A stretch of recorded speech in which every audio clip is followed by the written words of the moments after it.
رب العالمين والصلاة والسلام على سيدنا محمد وآله وصحبه أجمعين أما بعد فقد قال الله تبارك وتعالى في القرآن الكريم وتزودوا فإن خير الزاد التقوى صدق الله العلي العظيم. السلام عليكم ورحمة الله وبركاته. கண்ணியத்திற்குரிய கணவான்களே, பெரியோர்களே, அல்லாஹ்வின் நல்லடியார்களே, சென்ற வாரம் ஹாஜிகள் ஹஜ்ஜிற்கு புறப்பட்டு செல்வதற்கு முன்பாக ஒரு ஹாஜி தன்னை எப்படியெல்லாம் தயார்படுத்திக் கொள்ள வேண்டும், எந்தெந்த தன்மைகளோடு செல்ல வேண்டும் என்பதில் 3 விஷயங்களை நாம் பார்த்தோம். ஒன்று, அல்லாஹ்வுக்கு நன்றி செலுத்திய வண்ணம் ஒரு ஹாஜி ஹஜ்ஜிற்கு செல்ல வேண்டும். லட்சக்கணக்கான மக்களில் அல்லாஹ் தஆலா என்னையும் அல்லாஹ் கபூல் செய்தானே, தகுதியற்ற எனக்கு ஹஜ்ஜி செய்கின்ற ஒரு வாய்ப்பை அல்லாஹ் கொடுத்தான் என்ற நன்றி உணர்வோடு ஒரு ஹாஜி செல்ல வேண்டும். நன்றி உணர்வோடு செல்லுகின்ற ஹாஜிகளுக்கு அந்த ஹஜ்ஜில் ஏற்படக்கூடிய சிரமங்கள் பெரிய சிரமமாக தெரியாது. காரணம், அவர் இந்த வாய்ப்பை பெரிய பாக்கியமாக கருதுகிறார். சிரமங்களை கூட பாக்கியமாக நினைத்து சலித்துக் கொள்வார். இரண்டாவது, லா ஷரீக லஹு, அல்லாஹ்வுக்கு எந்த இணையும் இல்லை என்ற ஏகத்துவ கொள்கையில் தன்னுடைய இதயத்தை பரிசுத்தப்படுத்தியவராக ஒரு ஹாஜி ஹஜ்ஜிற்கு செல்ல வேண்டும். மூன்றாவது, இஹ்லாஸ், மன தூய்மை. பேர் புகழுக்காக அல்ல, அல்லாஹ்வின் திருப்பொருத்தத்தை நாடி நான் ஹஜ்ஜி செய்கின்றேன் என்ற இஹ்லாஸோடு ஹஜ்ஜி செய்ய வேண்டும் என்ற 3 செய்தியை சென்ற வாரம் பார்த்தோம். அடுத்து, ஒரு ஹாஜி எப்படி செல்ல வேண்டும் என்றால், அல்லாஹ் தஆலா தன்னுடைய திருமறையில் கூறுகின்றான், வதஸவ்வது ஃபஇன்ன கைர ஸாதி தக்வா. ஹாஜிகளே, நீங்கள் ஹஜ்ஜிற்கு புறப்பட்டு செல்லும் பொழுது உங்களுக்கு தேவையான எல்லா பொருட்களையும் நீங்கள் தயார்படுத்தி எடுத்து செல்லுங்கள். ஃபஇன்ன கைர ஸாதி தக்வா. ஆனால் நீங்கள் தயார்படுத்தி எடுத்துக்கொண்டு வருகின்ற பொருட்களில் மிக சிறந்தது இறையச்சம். மறந்து விடாதீர்கள், இறையச்சத்தை விட்டு வந்து விடாதீர்கள். இறையச்சத்தை கொண்டு வாருங்கள் என்று சொல்கிறார். இதைத்தான் நாம் கவனிக்க வேண்டும். இன்று மக்கள், அரசாங்கம் எதையெல்லாம் கொண்டு வர சொல்கிறதோ அதையெல்லாம் தயார்படுத்திக் கொள்கிறார்கள். அதற்கு ஒரு பேக் ஹாஜி போட்டிருப்பார். அதில் பாஸ்போர்ட் ஜெராக்ஸ் இருக்கும், டாக்டர் சர்டிஃபிகேட் இருக்கும், இந்தியர் என்பதற்கான அடையாள அட்டை தயாராக இருக்கும். எதை எப்பொழுது கேட்டாலும் தயாராக இடுப்பில் வைத்து எடுத்து காண்பிப்பார்கள்.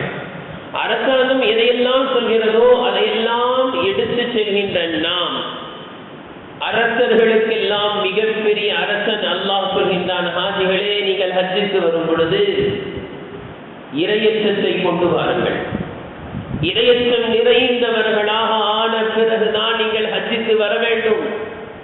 நோன்பை பற்றி சொல்லும் பொழுது அல்லாஹ் சொல்கின்றான், நோன்பு வைத்தால் இறையச்சம் கிடைக்கும் என்று சொன்ன அல்லாஹ் தஆலா, ஹஜ் செய்வதற்கு முன்பாகவே இறையச்சம் உடையவர்களாக ஆன பிறகு நீங்கள் வர வேண்டும் என்று சொல்கிறார்.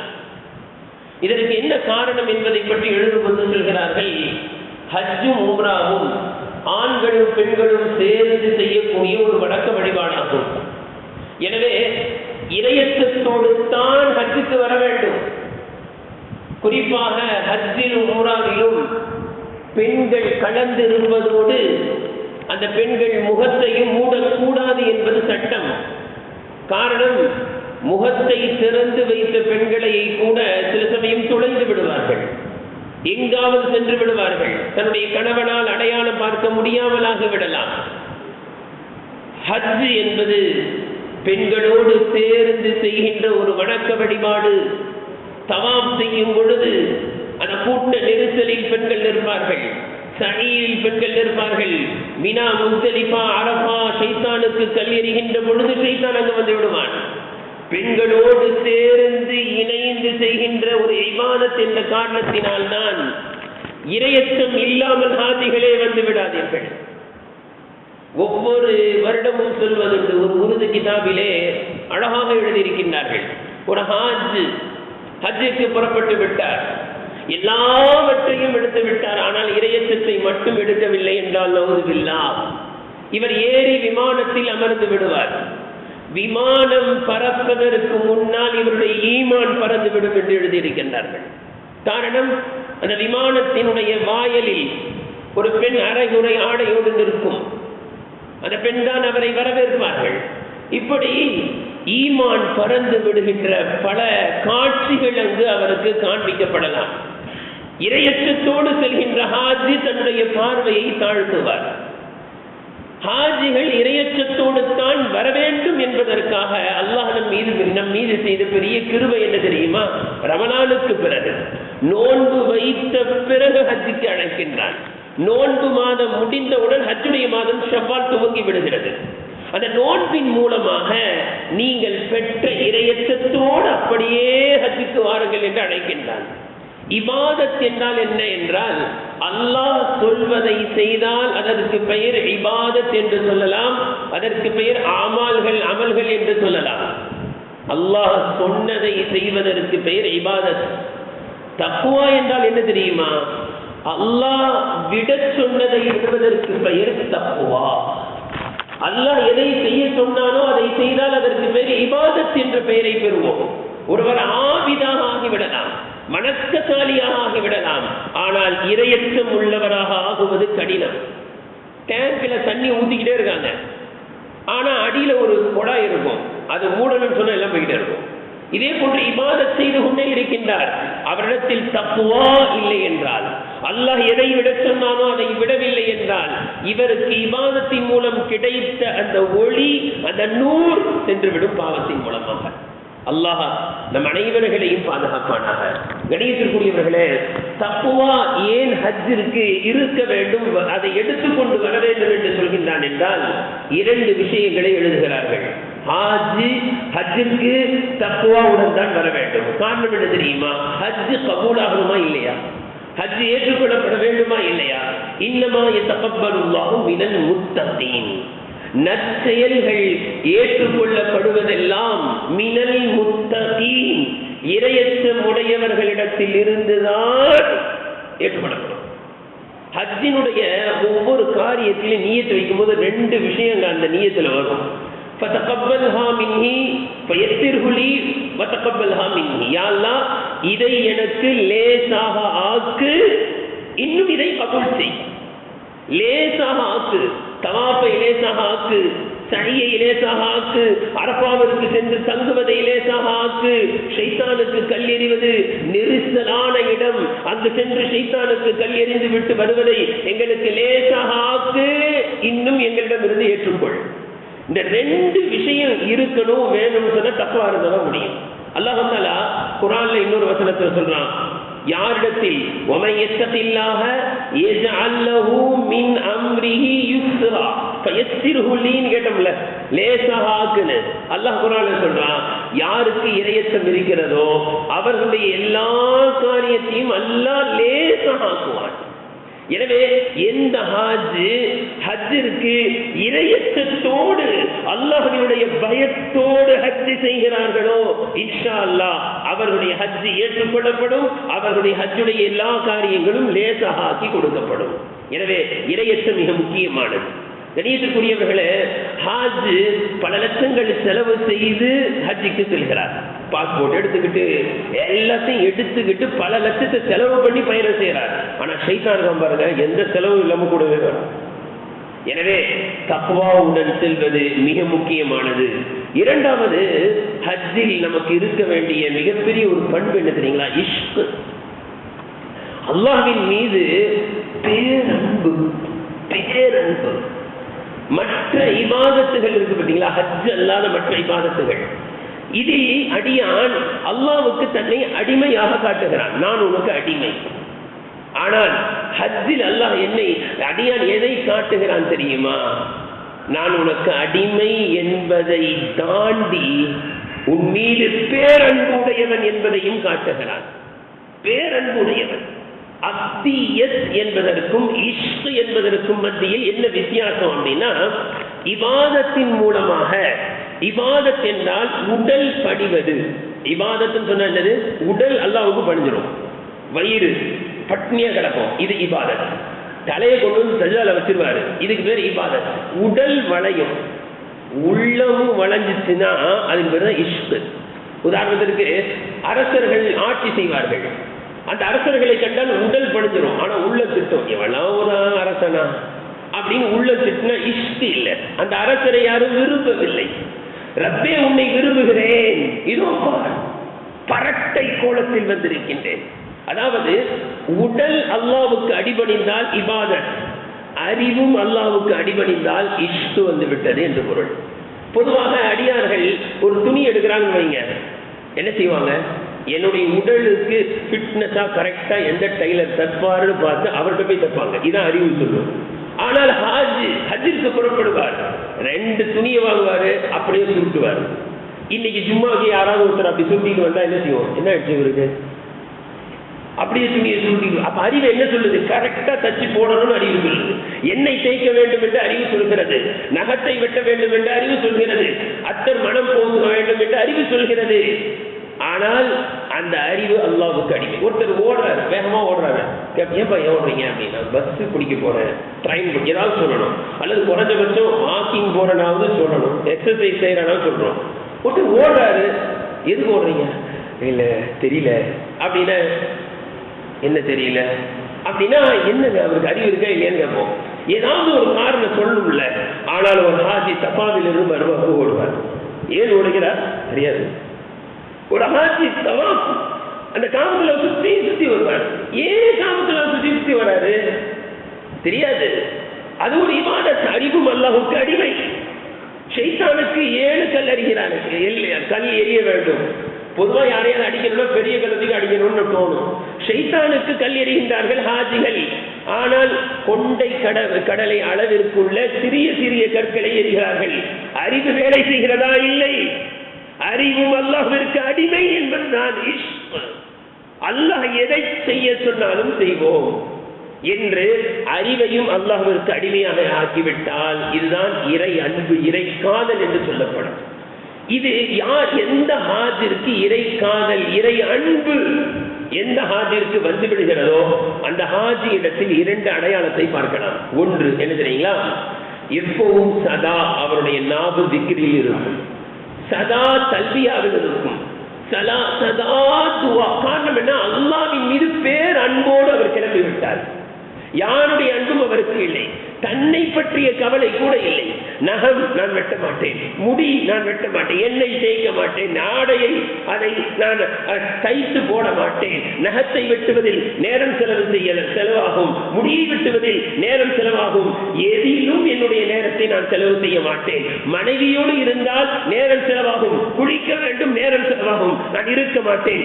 எதிலும் என்னுடைய நேரத்தை நான் கழிக்க மாட்டேன். சதா துவாவில், எப்பொழுதும் இருக்கிறேன், எப்பொழுதும் தல்பியாவில் இருந்தால் இது அடையாளம் அவருக்கு இறை அன்பு உண்டாகிவிட்டது.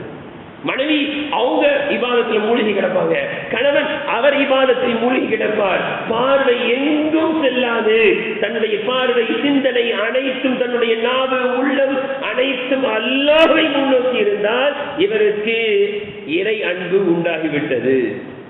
இரண்டாவது அடையாளம் என்ன தெரியுங்களா? சுன்னத்துகளை பேணுவது. அல்லாஹ் குர்ஆன்ல சொல்றான், என்னை நீங்கள் நேசிக்கிறீர்களா? அடையாளம் என்ன தெரியுமா? நீங்கள் அல்லாஹ்வை நேசிக்கின்றீர்கள் என்பதின் அடையாளம், நீங்கள் அல்லாஹ்வின் மீது பேரன்புடையவர்கள் என்பதின் அடையாளம் என்ன தெரியுமா? ஃபத்தபிஊனி, என்னுடைய தூதரை பின்பற்றுங்கள். ஹாஜி எப்படி போகணும்னா எல்லா விதமான சுன்னத்துகளை பின்பற்றக்கூடியவராக. சாப்பிட்றாருன்னா பிஸ்மில்லா சொல்லாம சாப்பிடக்கூடாது, அமர்ந்து நின்று சாப்பிடக்கூடாது. ஹாஜி அமர்ந்து சாப்பிட வேண்டும், சுப்னா விரிச்சு சாப்பிடணும். பள்ளிவாசலுக்கு நுழைகிறாருன்னா வலது காலை வச்சு, ஹரம் ஷரீஃப்குள்ள நுழைகிறாரு வலது காலை வைத்து பிஸ்மில்லாஹி வஸ்ஸலாத்து வஸ்ஸலாமு அலா ரசூலில்லாஹி அல்லாஹும்ம ஃப்தஹ் அபுவாப ரஹ்மதிக. அதனாலதான் ஹாஜிகளுக்கு சுன்னத்துகளை எல்லாம் போதிக்கப்படும். சில பேர் இதெல்லாம் சொன்னா அப்படிலாம் பேசுவாங்க. இல்ல, அல்லாஹ்வின் மீது பேர் அன்பு மிக்கவராக ஒரு ஹாஜி புறப்பட்டு செல்வதனுடைய அடையாளம் எல்லா சுன்னத்துகளையும் பண்ணுவார். வீட்டை விட்டு புறப்படும் பொழுது என்ன துவாவை ஓத வேண்டும், எல்லாத்தையும் வாகனத்தில் ஏறி உட்கார்ந்த என்ன துவா, இந்த அனைத்து சுன்னத்துகளையும் ஒரு ஹாஜி கடைபிடிக்கிறார் என்றால் இவர் அல்லாஹ்வின் மீது அன்பு வைத்து புறப்பட்டு செல்கிறார் என்பதற்கான அடையாளம். இதே போன்று ஹாஜி ஆறாவது ஒரு தன்மையை எடுத்துக்கொள்ள வேண்டும். என்ன தெரியுங்களா, அது அந்த சுன்னத்தை ஒட்டி வந்துடும். என்ன அப்படின்னா, நல்ல அமல்கள் அனைத்து நல்ல அமல்களையும் செய்யக்கூடியவராக மாறி ஹஜ்ஜுக்கு செல்ல வேண்டும். ஐங்கால தொழுகையை தொடக்கூடியவராக ஒரு ஹாஜி மாறிவிட வேண்டும். ஏதாவது தொழுகை விட்டு இருந்தால் அதை கலா செஞ்சிடணும். ஜக்காத்து கொடுக்கலன்னா ஜக்காத்தை கொடுத்துட்டு தான் ஹஜ்ஜுக்கு போகணும். நோன்பு வைக்கவில்லை என்றால் அந்த நோன்பை வைத்து விட வேண்டும். காரணம் என்ன தெரியுங்களா, கணியத்துக்குரியவர்களே, நாம் எல்லாம் சிந்திக்க வேண்டிய மிகப்பெரிய ஒரு நுட்பத்தை அல்லாஹ் இங்கு வைத்திருக்கின்றார். நம்முடைய உடல் அங்க அவயங்கள் இருக்கிறது. நம்மை மீது கடமையாக்கப்பட்ட 5 கடமைகள், இஸ்லாம் 5 கடமையின் மீது அமைக்கப்பட்டு இருக்கிறது என்று நபி அவர்கள் சொன்னார்கள். ஒன்று ஈமான். இந்த ஈமான் எங்க இருக்கு? இதயத்தில் இருக்கிறது. அல்லாஹ் தஆலா ஈமானுக்கு இதயத்தை கொடுத்தான். இதயம் தான் மிகப்பெரிய ஒரு பாதுகாப்பான இடம். தலை அடிபட்டுரும், ஆனா இதயம் இருக்க அப்படியே மார்பகம் சுத்தி எலும்பு விழா எலும்புக்குள்ள அல்லாஹ் வச்சிருக்கான். காரணம் என்ன தெரியுங்களா, ஈமானும் பாதுகாக்கப்பட வேண்டிய ஒரு பொக்கிஷம்.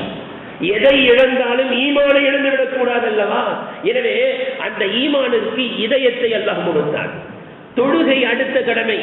தொழுகை ஹதீஸில் வருகிறது, இஸ்லாத்தில் தொழுகையின் மதிப்பு ஒரு மனிதனுடைய உடல் அங்க அவயங்களில் தலைக்கு இருக்கக்கூடிய மதிப்பு. ஒரு பாம்பு அடிச்சா கூட முதல்ல எதை அடிங்கன்னுவாங்க, தலையெனத்துக்கு. என் தலை நசுக்கிட்டா உயிர் போயிடும். தொழுகை ஒரு முஃமினுக்கு எப்படி என்றால் தலையை போன்றது.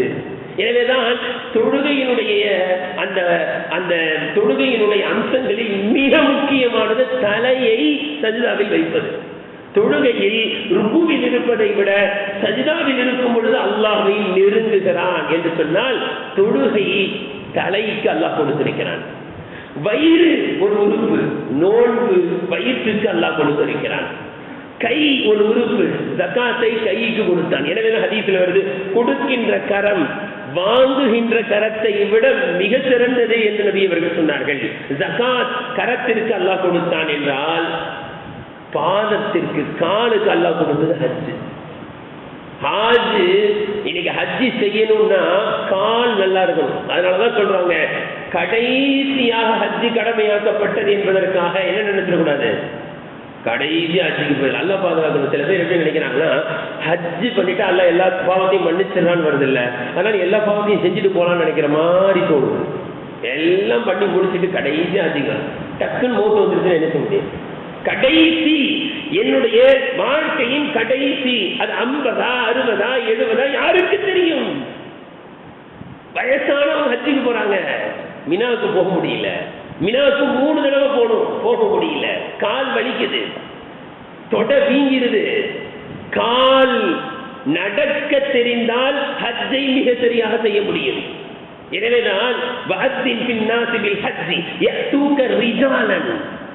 அல்லாஹ் தஆலா ஹஜ்ரத் இப்ராஹிம் அலைஹிஸ்ஸலாம் அவர்களுக்கு ஹஜ்ஜுக்கு அழையுங்கள் என்று சொல்லும் பொழுது அல்லாஹ் சொன்ன வார்த்தை என்ன தெரியுமா? முதலில் சொன்னால் யத்தூக ரிஜாலன், கால்நடையாக நடந்து வருவார்கள் என்று தான் அல்லாஹ் சொன்னான். நம்ம இங்கிருந்து விமானத்துல போனாலும் அங்க போய் நடக்கதான் செய்யணும். பஸ் வரும், வராம கூட இருக்கும். அப்படி என்றால் கால், அந்த காலுக்கு அல்லாஹ் ஹஜ்ஜை கொடுத்தான். மினா, முஸ்தலிஃபா, அரபா, மக்கா, இப்படி அவர் அலைந்து திரிய வேண்டும். கணியத்திற்குரியவர்களே, ஒரு அழகான ஒரு நுட்பத்தை எழுதியிருக்கின்றார்கள். காபாவை சுத்தி வராரு இல்லையா, அதே போல சஃபாலிருந்து மருவா, மருவாலிருந்து சஃபா, மருவாலிருந்து சஃபா வராரு. இதனுடைய ஆரம்ப நுட்பம் என்னவென்றால், ஹாஜர் அலைஹிஸ்ஸலாம் அவர்கள் தண்ணியை தேடி ஓடினார்கள். அதாவது உலக சாதனத்தை தேடி ஓடியதுதான் சஹி. இந்த சஹி ஃபர்ல் அல்ல, வாஜிபு. ஆனால் காபத்துல்லாவை சுற்றுவது இருக்குதுல்ல, இதை எதையாவது தேடி போனாங்களான்னா கிடையாது. தண்ணியை தேடி போனாங்களா, உணவை தேடி சுற்றினாங்களா கிடையாது. காபத்துல்லாவை சுற்றுவது தண்ணீரை தேடியோ உணவை தேடியோ அல்ல. ஆனால் சஃபாவிலிருந்து மர்வா, மர்வாவிலிருந்து சஃபாவுக்கு வருவது அது தண்ணீரை தேடி ஓடினார்கள். அதை அல்லாஹ் வாஜிபாக்கினான். ஆனால் காபத்துல்லாவை சுற்றுவது என்பது அல்லாஹ்வை தேடி சுற்றுகிறார். இது ஃபர்ல். இப்படி நடக்க வேண்டும். நடப்பதற்கு கால் வேண்டும். காலுக்கு அல்லாஹ் ஹஜ்ஜை கொடுத்திருக்கிறான். கணேசக்குரியவர்களே, நாம் இங்கு அடுத்து சிந்திக்க வேண்டியது என்ன தெரியுங்களா? இந்த காலு தான் இதயத்தை சுமக்குது. இதயத்தில் ஈமான் இருக்கா இல்லையா? தலை தொழுகைக்குரியது, அந்த தலையையும் கால் தான் சுமக்கிறது. வயிறுக்கு அல்லாஹ் நோன்பை கொடுத்தான், அந்த வயிறை கால் சுமக்குது. கையையும் கால் சுமக்கிறது என்றால் ஒரு ஹாஜி இங்கிருந்து நடந்து ஹஜ்ஜுக்கு செல்கிறார் என்றால் இந்த அனைத்து அம்சங்களையும் சுமந்தவராக செல்ல வேண்டும். ஹஜ்ஜுக்கு செல்கிறார், இன்னும் தொழுகை அல்ல ஆகல அப்படின்னா அவர் போயிட்டு வந்து சொல்ல மாட்டார். ஒரு ஆறு ஹஜ்ஜுக்கு செல்கிறார், தான தர்மம்லாம் ஒன்றும் கிடையாது, ஜக்காத்தும் கொடுக்க ஒன்றும் இல்லை, தங்கச்சி ஏழையா இருக்காங்க கண்டுக்கிறவே இல்லை, இவர் மாட்டு ஹஜ்ஜுக்கு மேல ஹஜ் செஞ்சுக்கிட்டு இருக்கிறார் அப்படின்னா இந்த ஹாஜி தான தர்மத்தை சுமந்து கொண்டவராக, இந்த ஹாஜி நோன்பை சுமந்தவராக, இந்த ஹாஜி தொழுகையை சுமந்தவராக செல்லவில்லை. கால் என்பது எப்படி இந்த அங்க அவயங்கள் அனைத்தையும் சுமந்து கொண்டு நடக்கிறதோ ஒரு ஹாஜி அனைத்து இபாதத்துகளையும் சுமந்தவராகத்தான் ஹஜ்ஜுக்கு செல்ல வேண்டும் இன்ஷா அல்லாஹ்.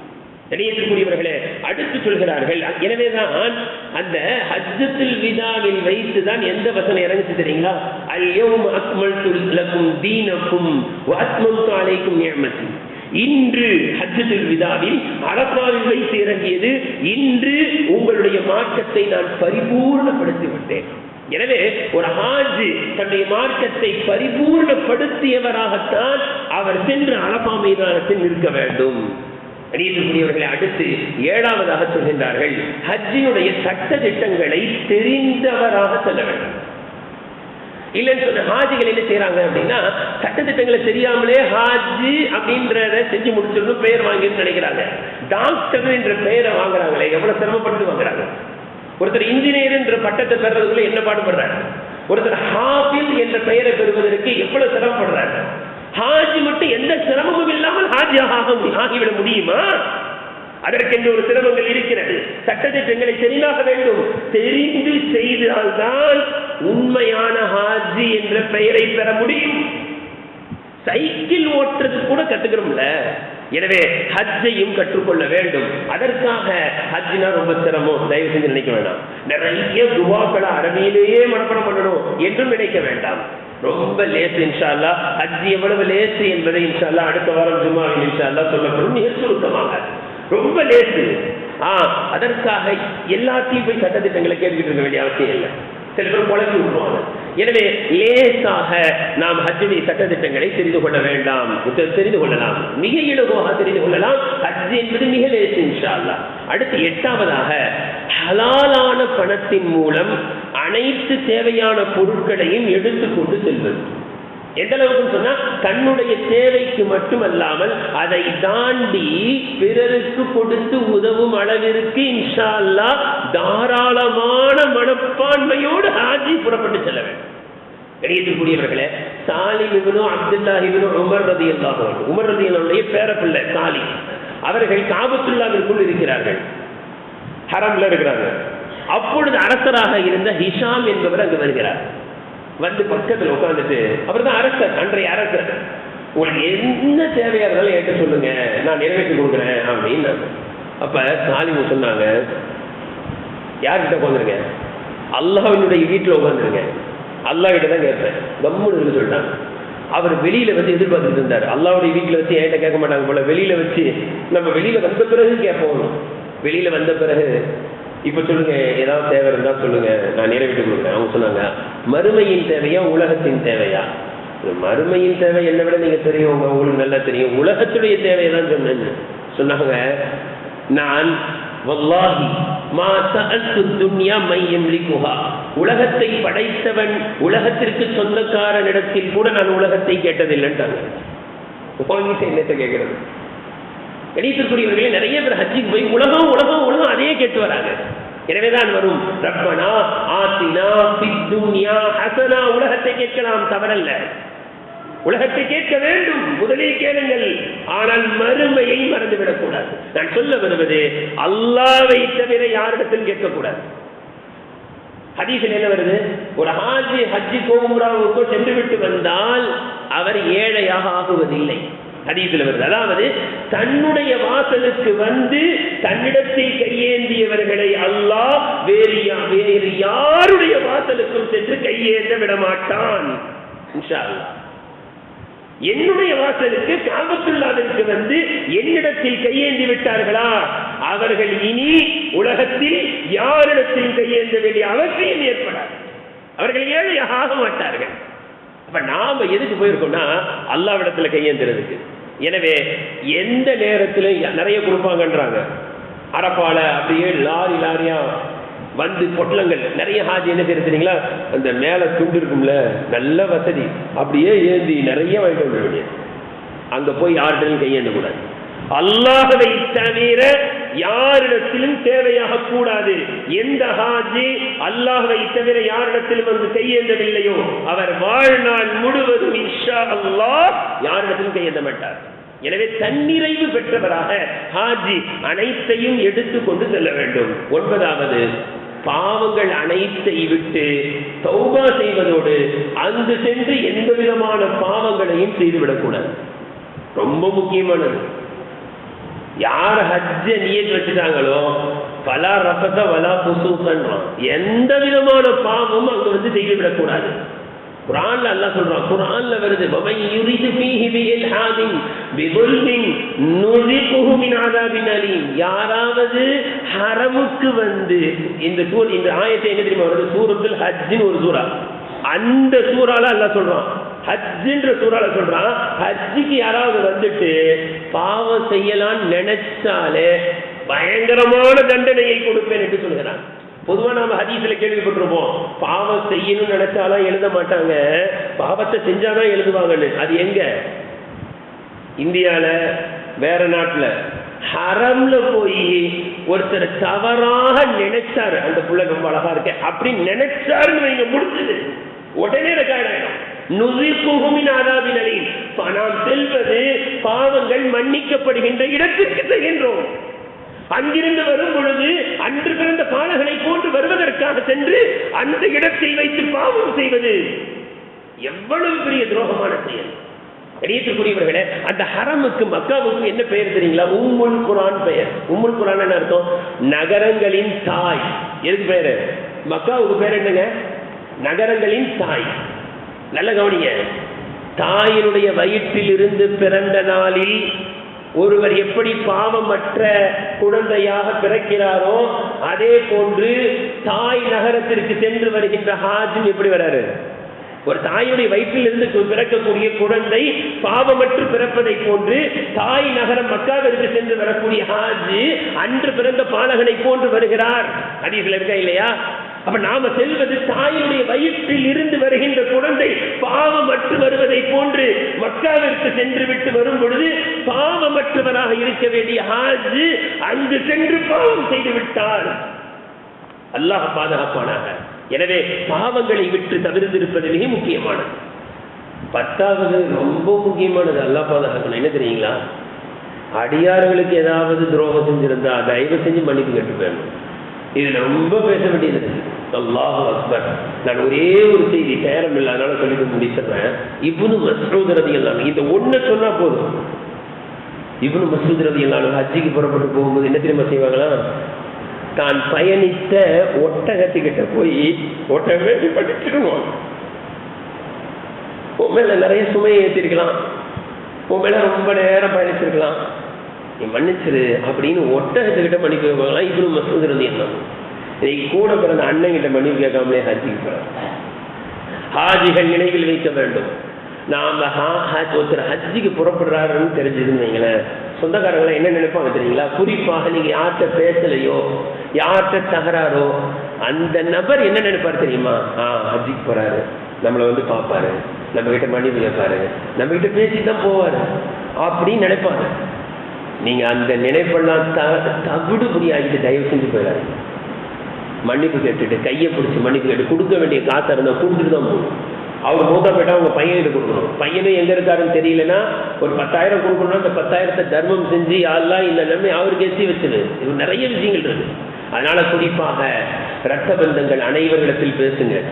அவங்கள்ட்ட மன்னிப்பு கேளுங்க. மன்னிப்பு கேட்கறதுக்கு ஒரு சின்ன விருந்து போட்டால் கூட தப்பு கிடையாது. அவங்களெல்லாம் கூப்பிட்டு ஏதாவது அவங்களை உபசரித்து அவங்கக்கிட்ட மன்னிப்பு கேட்காம தயவு செய்து எந்த ஹாஜும் புறப்பட்டு விடாதீர்கள். நேற்று ஒரு இடத்துக்கு போயிருந்தப்ப அது அதிர்ச்சியான ஒரு தகவல். இதெல்லாம் நம்ம உங்ககிட்ட வேண்டுகோளாக வைக்கிறோம். அதிர்ச்சி என்ன தெரியுங்களா?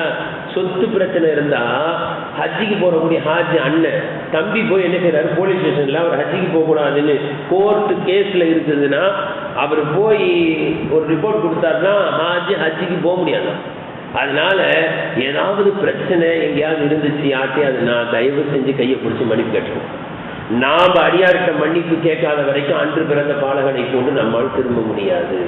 இந்த அடியார்களுக்கு செய்ய வேண்டிய கடமைகளை செய்வதில் ஒன்று என்னன்னா, நம்ம ஹஜ்ஜிக்கு போகிறோம்ல அவர்களோடைய ரொம்ப நல்லா இருக்கணும். இன்ஷா அல்லாஹ் அதை அடுத்த வாரம் இன்ஷா அல்லாஹ் சுருக்கமாக சொல்லப்படும். அல்லாஹு தஆலா நம்முடைய ஹஜ்ஜுகளை எல்லாம் அல்லாஹ்விடத்தில் ஏற்றுக்கொள்ளப்பட்ட ஹஜ்ஜாக, மக்பூலான மப்ரூரான ஹஜ்ஜாக அல்லாஹு தஆலா ஆக்கி அருள் செய்வானாக. வாஃபிரு தஅவானா அல்ஹம்துலில்லாஹி ரப்பில் ஆலமீன்.